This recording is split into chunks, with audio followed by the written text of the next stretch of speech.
சங்கீதம் 50.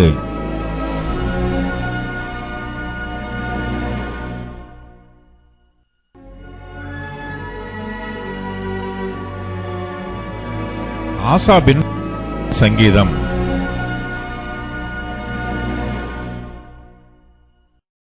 வல்லமையுள்ள தேவனாகிய கர்த்தர் வசனித்து சூரியன் உதிக்கும் திசை தொடங்கி அது அஸ்தமிக்கும் திசை வரைக்குமுள்ள பூமியை கூப்பிடுகிறார். பூரண வடிவுள்ள சீயோனிலிருந்து தேவன் பிரகாசிக்கிறார்.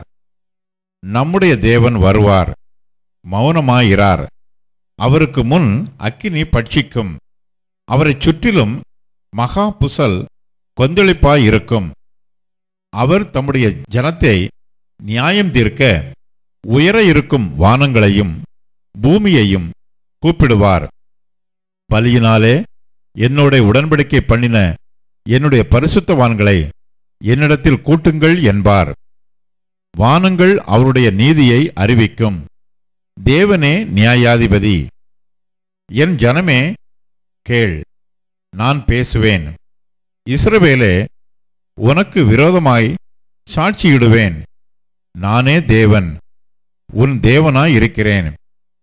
உன் பலிகளின் நிமித்தம் உன்னை கடிந்து கொள்ளேன். உன் தகன பலிகள் எப்போதும் எனக்கு முன்பாக இருக்கிறது. உன் வீட்டிலிருந்து காளைகளையும் உன் தொழுவங்களிலிருந்து ஆட்டுக்கடாக்களையும் நான் வாங்கிக் கொள்வதில்லை. சகல காட்டு ஜீவன்களும் பர்வதங்களில் ஆயிரமாயிரமாய் திரிகிற மிருகங்களும் என்னுடையவைகள். மலைகளில் உள்ள பறவைகளையெல்லாம் அறிவேன். வெளியில் நடமாடுகிறவைகளெல்லாம் என்னுடையவைகள். நான் பசியாயிருந்தால் உனக்குச் சொல்லேன். பூமியும் அதன் நிறைவும் என்னுடையவைகளே. நான் எருதுகளின் மாம்சம் புசித்து ஆட்டுக்கடாக்களின் இரத்தம் குடிப்பேனோ? நீ தேவனுக்கு ஸ்தோத்திர பலியிட்டு உன்னதமானவருக்கு உன் பொருத்தனைகளை செலுத்தி ஆபத்து காலத்தில் என்னை நோக்கி கூப்பிடு, நான் உன்னை விடுவிப்பேன். நீ என்னை மகிமைப்படுத்துவாய்.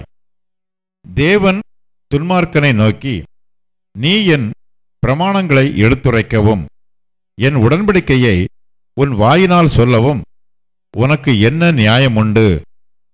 சிட்சையை நீ பகைத்து என் வார்த்தைகளை உனக்கு பின்னாக எறிந்து போடுகிறாய். நீ திருடனை காணும்போது அவனோடு ஒருமித்து போகிறாய். விபசாரரோடும் உனக்கு பங்குண்டு. உன் வாயை பொல்லாப்புக்கு திறக்கிறாய். உன் நாவு சற்பனையை பிணைக்கிறது. நீ உட்கார்ந்து உன் சகோதரனுக்கு விரோதமாய் பேசி உன் தாயின் மகனுக்கு அவதூறு உண்டாக்குகிறாய். இவைகளை நீ செய்யும்போது நான் மௌனமாயிருந்தேன். உன்னைப்போல் நானும் இருப்பேன் என்று நினைவு கொண்டாய். ஆனாலும் நான் உன்னை கடிந்து கொண்டு அவைகளை உன் கண்களுக்கு முன்பாக ஒவ்வொன்றாக நிறுத்துவேன். தேவனை மறைக்கிறவர்களே, இதை சிந்தித்துக் கொள்ளுங்கள். இல்லாவிட்டால் நான் உங்களை பீறி போடுவேன். ஒருவரும் உங்களை விடுவிப்பதில்லை. ஸ்தோத்திர பலியிடுகிறவன் என்னை மகிமைப்படுத்துகிறான். தன் வழியை செவ்வைப்படுத்துகிறவனுக்கு தேவனுடைய இரட்சிப்பை வெளிப்படுத்துவேன் என்று சொல்லுகிறார்.